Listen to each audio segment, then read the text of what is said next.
प्रिय विद्यार्थियों, आज हम शुरू कर रहे हैं शासन के प्रकार में संघात्मक शासन या फेडरल गवर्नमेंट। जिन राज्यों में संविधान के द्वारा ही केंद्रीय सरकार और प्रांतीय सरकारों के बीच शक्ति विभाजन कर दिया जाता है और ऐसा प्रबंध कर दिया जाता है कि इन दोनों पक्षों में से कोई एक अकेला इस शक्ति विभाजन में परिवर्तन न कर सके, उसे संघात्मक शासन कहते हैं। विभिन्न विद्वानों द्वारा संघात्मक शासन की परिभाषा इस प्रकार है। डॉक्टर गवर्नर के अनुसार संघ एक ऐसी प्रणाली है जिसमें केंद्रीय तथा स्थानीय सरकारें एक ही प्रभुत्व शक्ति के अधीन होती हैं। ये सरकारें अपने अपने क्षेत्र में जैसे संविधान अथवा संसद का कोई कानून निश्चित करता है, सर्वोच्च होती हैं। डाइसी का कहना है कि संघात्मक राज्य एक ऐसे राजनीतिक उपाय के अतिरिक्त कुछ नहीं है जिसका उद्देश्य राष्ट्रीय एकता तथा राज्य के अधिकारों में मेल स्थापित करना है। अब संघात्मक शासन की विशेषताएं क्या है? नंबर 1, प्रभुत्व शक्ति का दोहरा प्रयोग। यद्यपि संप्रभुता का विभाजन नहीं हो सकता और संघात्मक राज्य में भी संप्रभुता अविभाज्य होती है, किंतु एक संघ राज्य में संप्रभुता की अभिव्यक्ति केंद्रीय सरकार और स्थानीय सरकार इस प्रकार के दो साधनों द्वारा होती है। संघात्मक राज्य के अंतर्गत जो इकाइयां होती हैं उन्हें अपनी सत्ता केंद्रीय सरकार से प्राप्त न होकर संविधान से प्राप्त होती है। ये इकाइयां किसी प्रकार से केंद्रीय सरकार के अधीन न होकर केंद्रीय सरकार के समान ही वैधानिक महत्व की होती हैं। दूसरा है शक्तियों का विभाजन। संघीय सरकार के अंतर्गत संविधान द्वारा ही केंद्रीय सरकार और स्थानीय सरकारों के बीच शक्ति का विभाजन कर दिया जाता है। साधारणतया ये विभाजन इस आधार पर किया जाता है कि राष्ट्रीय महत्व के विषय अर्थात संघ की सभी इकाइयों में समान रूप से संबंधित विषय केंद्रीय सरकार के सुपुर्द कर दिए जाते हैं और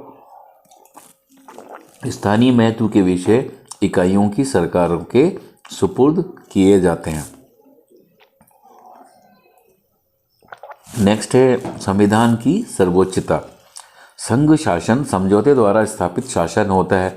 यह समझौता संविधान में निहित होता है और संविधान में ही इस समझौते को परिवर्तन विधि का भी उल्लेख होता है। संघात्मक राज्य के अंतर्गत संविधान सर्वोच्च होता है और केंद्रीय सरकार, प्रांतीय सरकारें तथा सरकार के विभिन्न अंग संविधान के प्रतिकूल किसी प्रकार का कार्य नहीं कर सकते। नेक्स्ट है न्यायपालिका की सर्वोच्चता। सभी संघ राज्यों के अंतर्गत एक सर्वोच्च न्यायालय की व्यवस्था की जाती है जिसका कार्य संविधान की व्याख्या एवं रक्षा करना होता है। यह सर्वोच्च न्यायालय केंद्रीय सरकार, प्रांतीय सरकार या सरकार के किसी अंग द्वारा संविधान के प्रतिकूल किए जाने वाले कार्य को असंवैधानिक घोषित कर सकता है। केंद्रीय एवं प्रांतीय सरकारों, राज्य सरकारों या प्रांतीय सरकारों में परस्पर किसी प्रकार का विवाद उत्पन्न होने पर सर्वोच्च न्यायालय ही इस विवाद को हल करता है।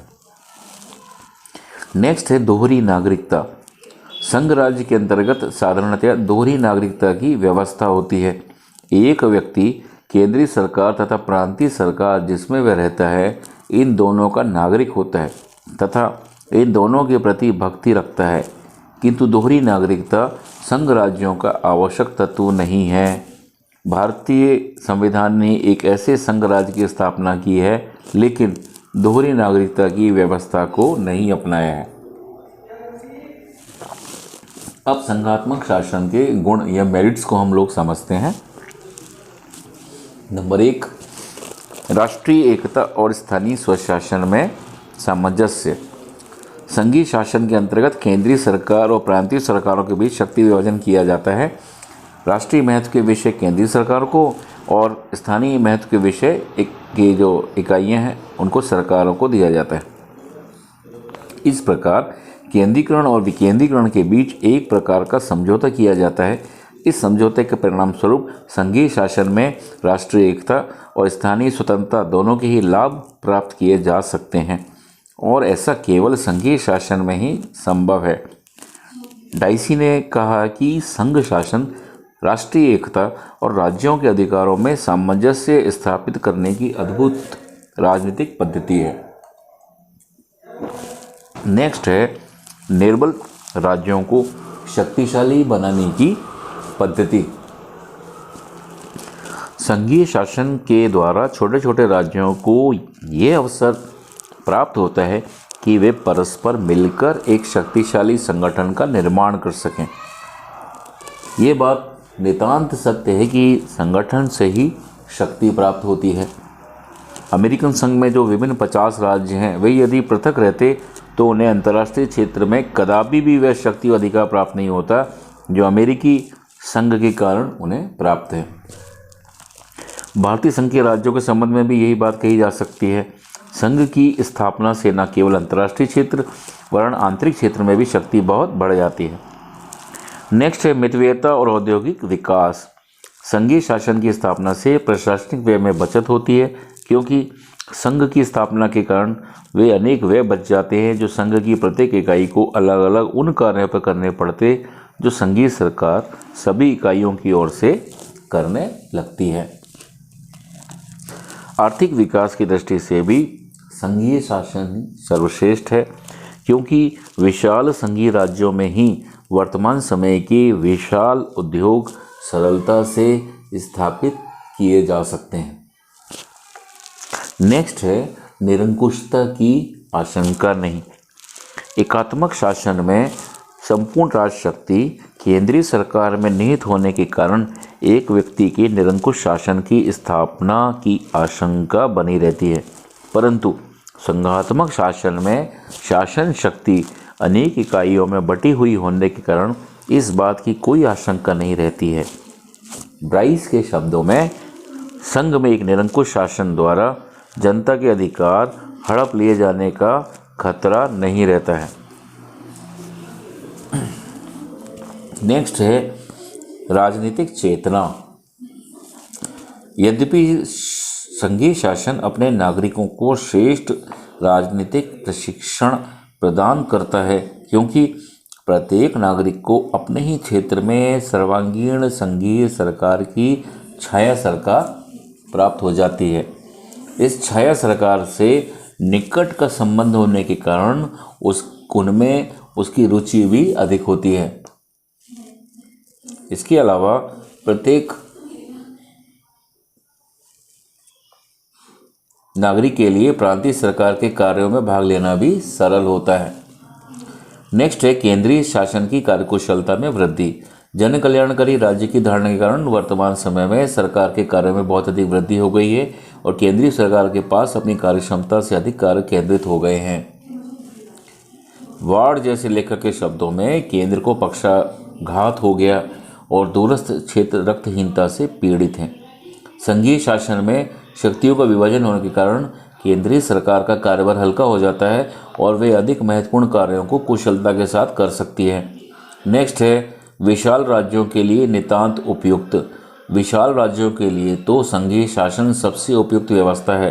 प्रायः बड़े राज्यों में भाषा, धर्म और हितों की विभिन्नताएं पाई जाती हैं और इस प्रकार की विभिन्नता के कारण अलग अलग क्षेत्रों के लिए अलग अलग प्रकार का प्रबंध करना होता है। इस प्रकार का प्रबंध केवल एक संघ राज्य में ही संभव है, केवल विशाल राज्यों के लिए ही नहीं वरन स्विट्जरलैंड जैसे छोटे राज्यों के लिए भी, जहां भाषा, धर्म और जाति की विभिन्नता हो, संघ शासन उपयोगी होता है। नेक्स्ट है विश्व संघ की ओर एक कदम। छोटे छोटे राष्ट्रीय राज्यों को विशाल राज्य के रूप में संगठित करके संघ राज्य मानव दृष्टिकोण को उदार बनाता है और इस दृष्टि से संघ राज्य विश्व संघ के निर्माण की दिशा में एक सही प्रयत्न है। इस प्रकार के सभी लाभों के अतिरिक्त संघ राज्य प्रजातंत्र के अनुकूल है और इसने प्रजातंत्र को लोकप्रिय बनाने की दृष्टि में अत्यंत महत्वपूर्ण काम किया है। गैटल के अनुसार विशाल राज्यों में प्रजातंत्र की स्थापना करने में संभवतः प्रतिनिधि की व्यवस्था के अतिरिक्त संघ राज्यों ने सर्वाधिक महत्वपूर्ण कार्य किया है। अब संघ शासन के दोष। नंबर 1, आंतरिक प्रशासन संबंधी निर्बलता। राज्य शक्ति की एकता के अभाव में संघ राज्य का वह एकता और शक्ति नहीं होती है जो एकात्मक शासन में होती है। जिन विषयों का प्रबंध संघ की इकाइयों द्वारा होता है उनके संबंध में विभिन्न क्षेत्रों में भिन्नता होने के कारण शासन में दुर्बलता आ जाती है और दोहरे प्रशासन के कारण प्रबंध में अनावश्यक देरी होती है। विशेष रूप से संकटकालीन परिस्थितियों में यह प्रशासन संबंधी निर्बलता बहुत अधिक दुखदायी हो जाती है।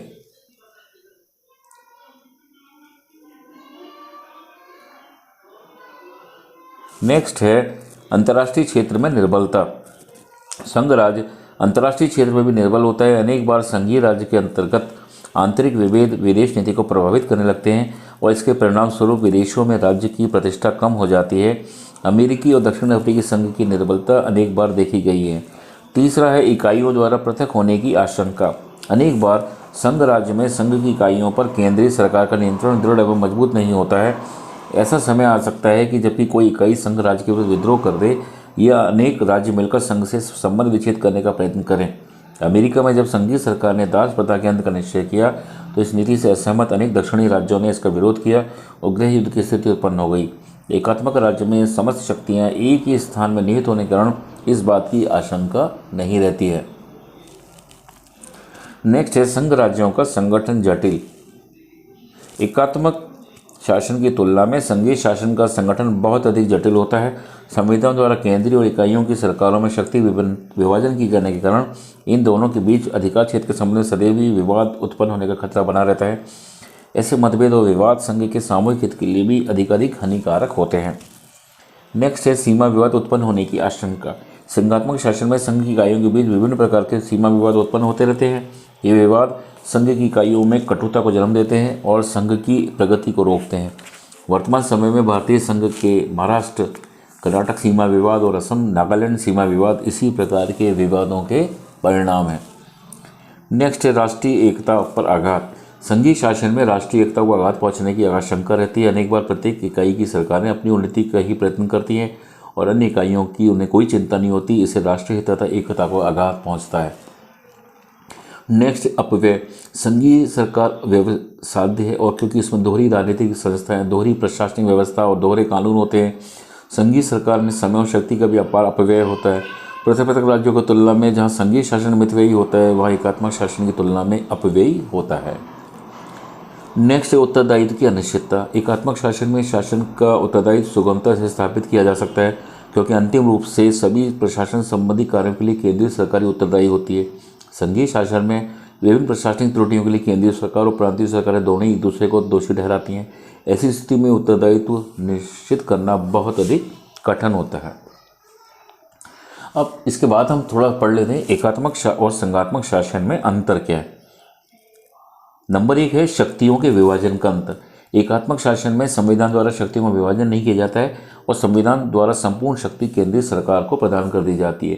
किंतु संघ राज्य में संविधान द्वारा ही केंद्रीय सरकार और इकाइयों की सरकारों के बीच शक्ति का विभाजन कर दिया जाता है।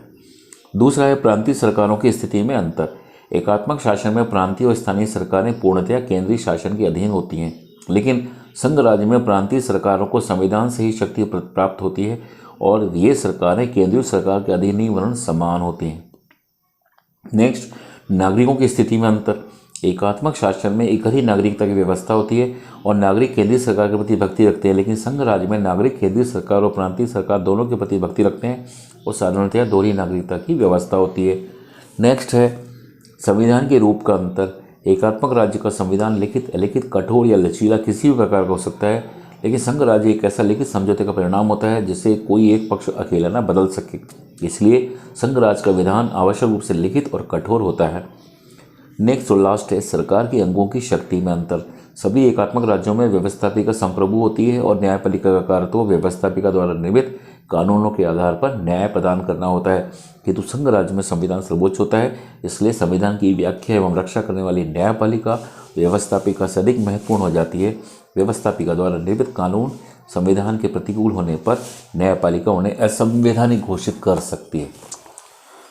तो प्रिय विद्यार्थियों, ये आज हम लोगों ने पढ़ा है संघात्मक शासन, उससे पहले हमने पढ़ा था एकात्मक शासन, और नेक्स्ट जब हम पढ़ेंगे तब हम पढ़ेंगे संसदात्मक और अध्यक्षात्मक शासन व्यवस्था। और परीक्षा की दृष्टि से एकात्मक और संघात्मक शासन से जुड़े हुए प्रश्न पूछे जा सकते हैं। आप इसको मन लगा के पढ़ें। और जैसे मैं पहले भी कहता हूँ, आप जो है अपने कमेंट्स लिख के हमें देते रहें, जिससे हमें भी और उत्साह मिले कि हम और कितने अच्छे तरीके से आपको समझा सकते हैं। धन्यवाद।